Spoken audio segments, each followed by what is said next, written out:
What is up, guys? Welcome back to the channel. Today's reaction video is 12 Things Gone Forever 1990s Life in America. I wonder if I'd have heard about these things. Yeah, because this is pretty much for growing up in the 90s, equivalent to growing up in the 80s, just with a little bit of a different title. We were born in 99, so we didn't quite grow up in the 90s. We were more 2000s. Yeah. But I wonder, like I say, I wonder if 2005, 2006, 7, if we remember something from the 90s, if it was still lurking around. Yeah, if that makes sense. Interesting to know. Definitely let us know in the comments below if you grew up in the 90s for one, if you experienced any of these items on the list. Obviously you got to wait till the end to let us know. And if you grew up in like the 60s, 70s or 80s, did you experience these as well? Because you were still at an age of remembering the 90s, you know what I mean? So you would have still experienced these. Let us know in the comments, that'll be super interesting. Smash that like button, guys, smash the subscribe button. Probably going to do the 2000s next. So we'll have more input, but it'll be interesting to see how much we know on this. Yeah, definitely. You ready to get into it? Yeah. Oh, before we do, just remember, thank you so much for kind birthday messages yesterday. It means a lot, honestly. There were so many of you, and this is just a general thank you to you all, so thank you so much. Right, are you ready to get into it now? Yes. 12 Things Gone Forever, 1990 is what we got. Oh, I got ice in my drink. That's rare for us, Brits. By the early 1990s, almost every household across the country owned a VCR, and with that came loads and loads of VHS tapes. The 1990s was a popular time for this technology. Not much though. I remember my granddad having them. My mum had. We had it. Like, we'd watch videos. Not in the last 10 years though. Well, no, obviously not. Yeah. But when I was growing up. Yeah, it's sort of 2000s, so definitely. But obviously 2000s have been phased out, haven't they? Yeah, but I definitely was old enough to remember using them. Like, we remember for Christmas we got all the Barbies on video. Oh yeah, no, definitely. I 100%. I remember that as well. My nan probably until like 10 years ago probably still had a video player. Yeah, it'll be interesting to know whether this came in the 90s and now it's gone, or if it. Do you know what I mean? Maybe it's a thing which started in the 90s and now it's gone. Yeah. Let us know in the comments. Was this in the 80s or did this start in the 90s? With movie rental shops popping up and renting us the popular VHS movies of the day. The timing couldn't have been more perfect. With so many great movies coming out, the VHS tape was in its heyday. Fast forwarding through the previews and making sure to rewind the tapes were second nature, and it was all part of the experience of watching these classic relics. I didn't realize you had to rewind. Although VHS lasted well into the 90s, the high-resolution DVD would overtake the market by the end of the decade. Dumbo. Oh, there's some good movies there. Aladdin, Beauty and Beast. With the personal computer revolution taking place in the 1980s, the 1990s... Oh, this is something. I don't know if you've heard of a floppy disk before. This is something at my work. We're like, oh, I remember floppy disks. Definitely before our time. Wait, so is floppy disk like the equivalent of a USB now? I think so, yeah. I think so. I mean, at work, they always mention floppy disks. Oh, I remember floppy disks. I've never had one. Have you? I think my mum might have, but not me. Yeah, no, I've heard of them, but never had them. Thought expand to more homes. So having a way to store computer information in a portable format was essential. The floppy disk solved this problem, and every computer could be found with a large case of these 3.5-inch disks sitting beside it. Some of the floppy disks may have been software you purchased for your new computer, while others may have been used to save old word processor files. Whatever the case, these floppy disks made it easier for us to transfer little bits of data from one computer to another, but they would soon be replaced by CDs that could hold a lot more information. Yeah, CDs can put more on, can't you? Always used to burn music to CDs. If there was a sound that takes you right back to the mid-1990s, it would be this? the telephone dial-up modem noise of connecting to the internet. AOL was the most popular way to connect to the web at the time, so this sound, along with the "You've Got Mail" notification, was what many of us heard when we logged onto the internet. This familiar sound also meant that the phone line was busy, so you'd have to let the entire house know you were online, so they wouldn't pick up the phone. I've never had that. I mean, yeah, I want to know what noise is. I'm actually quite intrigued to know what noise is. But I know that was a thing, having... If someone answered the phone, it cut you off the internet because you were phoning into the internet.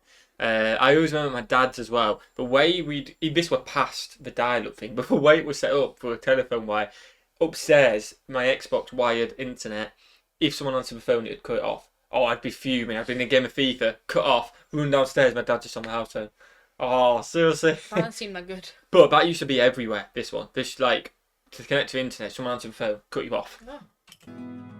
Which is mad to think, isn't it? Yeah. There were many toy crazes in the 1990s, Beanie Babies. but very few that people thought would Never make heard of them them. rich. They're still a thing. The Beanie Babies craze TY, began Beanie with Babies. small children collecting the $5 toys, but quickly became an obsession for adults. They're definitely demand- still a thing. 'Cause my sister has those. They're not an obsession for adults, though, are they? So the craze. He said craze at the end of it. Adults. He just said that, though. He just said it became an obsession for adults. Oh, right. So I guess it's for certain craze. Thai Beanie Babies saw them selling for thousands of dollars and made the hunt to find them all that much more fun. McDonald's even got in on the Beanie Baby game, issuing a line of Happy Meal toys called Teeny Beanies that sold for $2. Many people across the country invested a lot of money into their Beanie Baby collections, hoping it would pay off. But by the end of the decade, Beanie Babies were being sold 3 for $10 and were available in dollar stores nationwide. And now they say they're still around and there's no craze over them, is there? In the 90s, you may have carried around a little device called a pager clipped to your waistband. When it vibrated or beeped, it would show you little more than a phone number on its tiny screen. Do doctors still use this? This is when you would promptly find a I don't know. payphone to call the Let us number know. back. By 1994, pagers or beepers were everywhere, It's not with just a doctor's 61 thing, though, is million it? in use Oh, around no, the world. it It's like could be Rob anyone. from Friends has it. That's the person I Yeah. remember with, because with the baby and all, it was getting paged for the baby were coming. I suppose there was a lack of mobile phones then, weren't there? Yes, this is like the way of having, like, I don't know, someone being able to contact you. I guess. Contact, yeah. But do doctors still use it? I doubt they do. I kind of want to say they do, but I doubt they do. I have no idea. Let us know in the comments again. You guys need to inform us on a lot of these. We've been to the hospital a few times recently with like baby related stuff, and I've not seen any of the I've not nurses or really anything thought about. I don't think or they do. doctors with them. Yeah, I don't think they do. But I've never looked for it. if I've that never makes looked sense. at the midwife and thought, "Where's your pager?" Yeah, and then but if they'd done something with it, I wouldn't have gone. Oh, she's got a pager. I'd just not thought about it. So I don't know. Let us know in the comments. And even teenagers had them.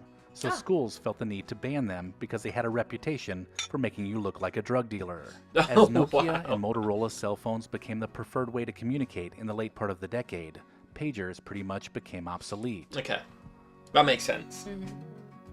As the end of the century approached, the fear of Y2K was on everyone's mind. What's that? Not knowing how Year computers around 2000. the globe would deal with the rolling over of the year 99 to 00 Oh. meant that there were concerns that systems using the two-digit code would think it was the year 1900, wreaking havoc on computerized systems. I have heard this fear before. led some to stockpile food, withdraw cash, and prepare for loss of power when the Wow. clock struck midnight. Luckily, programmers were able to fix the glitches ahead of time, and there were very few issues when the year changed. That's good then, isn't it? I have heard about the panic about 2000. Have you? Yeah. Prior to maps being loaded on every cell phone, and even before everyone had a Do you love the paper Magellan map? or TomTom device telling them directions, we had to use paper maps to keep us from getting lost. Have you ever used one? These maps were Yeah, usually but not stored very in the well. glove box and were used for longer road trips that required extra planning. The complex web of interstates, highways, and roads that crisscross this nation used to only be available in handy foldable maps or even more detailed road atlases provided by Rand McNally. Okay.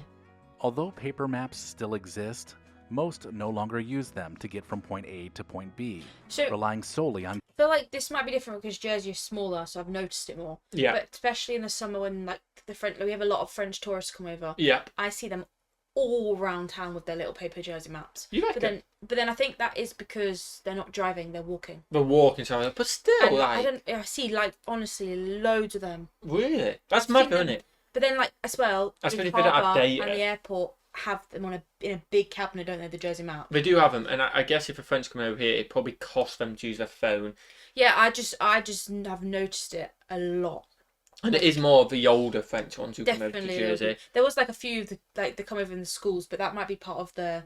Oh yeah, If I definitely was at part school, of it. they feel like they say use a map to find the. Yeah, and I might not have a mobile but phone. like definitely, I've seen a lot of like older people using. Yeah, Jersey well, I'm map. thinking with the old people, they may not be as familiar with Google Maps as well. I know everyone knows about it, but they may not be as comfortable. They might be more comfortable just pulling out a map and figuring out where they're going because they used to do that. Definitely. So it's interesting, but yeah. So they're still around, definitely. Google or Apple Maps on their phone. Google Maps is so much easier though. Yeah, it's so much easier. Zima hit store shelves in 1994, Don't know what that is. and the clear malt Is it drink water? was in a category all their own. Riding the trend of other clear beverages like Crystal Pepsi, Zima and its parent company Coors invested $50 million marketing the drink during its first year. Okay. The advertisements paid off, with the product selling really well during the first couple of years of production. What is it? Is it beer? Unfortunately, it failed to attract the beer-drinking consumers, which were mostly men, and the drink completely fizzled out by the early 2000s. Oh, wow. That's quite mad, though. If that's a lager or something, like, it just been clear, it's quite mad. Programming just for children, producers at ABC took a unique approach when it came to their TGIF lineup, making it programming for the whole family. The Friday lineup of shows was an event, which included some of the most popular sitcoms of the decade, like Full House, Family Matters, Sabrina the Teenage Witch, and Boy Meets World. This block of lighthearted shows was meant to bring families together, much like the Disney Sunday night movies did in previous decades. With the changing television landscape, TGIF ended in 2000, but the strong memories of those good times and their continued popularity see some of the TGIF shows getting a modern reboot in today's streaming world. Well, yeah, you like one of them, don't you? Yeah. I've not seen any of them.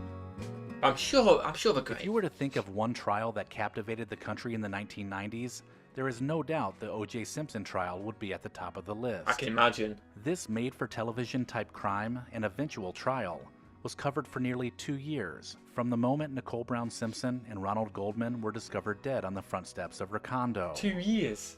It's a long time, isn't it? The ensuing arrest and prosecution of O.J. Simpson had viewers glued to their TVs to find out if he was guilty. Was he released? For most people, I think he went to jail for however long.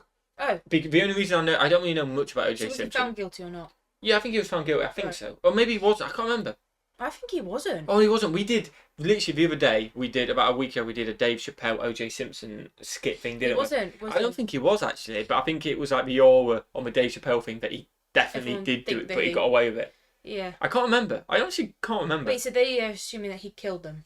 Yeah, so we have a look. That is a mad thing to be able to Yeah, but maybe let's have a look. Maybe he didn't do it, but I don't know. I don't know anything about it. I can't comment. All I know is that O.J. Simpson's lawyer was the Kardashians' dad. That's all I know. Oh, was it? Oh yeah, there you go. He was. He was served his sentence. He was granted parole in July 2017. I thought he did. So he was released? Well, yeah, he granted parole eventually. So he was going to get 33 years, but he only did about...